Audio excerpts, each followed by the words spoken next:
I'm curious to know a little bit more about what you think of the situation in China. I've heard a number of speakers today saying, China's a leader on clean tech. We can't think of China as a global climate change laggard. You were just mentioning that China is terrified of climate change, and yet at the same time, the carbon intensity of Chinese energy production is going up.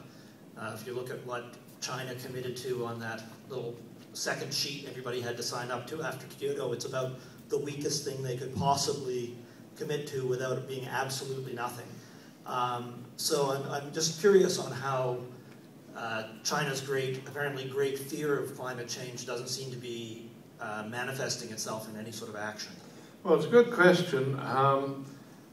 The Chinese, on the one hand, for example, are installing more solar photovoltaic power than anybody else, in fact, almost as much as everybody else this year and next. But on the other hand, they are now consuming about half of the coal burned in the world. They have a very high proportion of coal in their national energy mix. It's as high as the United States. It's about 65%. No other countries come close to that. European countries tend to be down around 20–30%.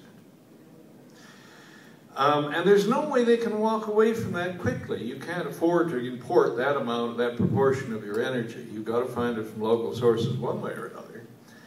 And they have an economy that's still growing at 10% a year on average, and that means that demand for electricity is growing at about 7% a year. Even with a gradual improvement in carbon intensity, you have to scramble to raise your energy production by 7% a year. In fact, they're about the only country in the world that's ever managed it. And, grid managers who don't keep abreast don't do well in the world. They have behind which is a regime which has virtually no credibility anymore, except that it provides economic growth. I mean, the ideology is dead. The respect people once had for the revolution is dead as of Tiananmen Square 20 years ago.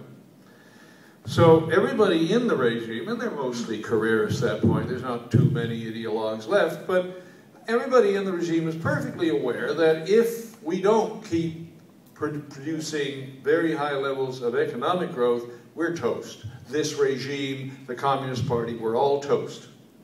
So first you keep the power, the window air conditioners must work, not to mention the big screen TVs, and then you worry about climate.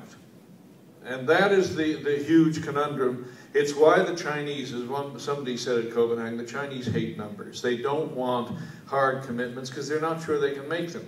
Within the constraints of survival for the regime and a very, very high proportion of your existing energy budget devoted to coal, they're doing everything they can, but that's two very large constraints indeed.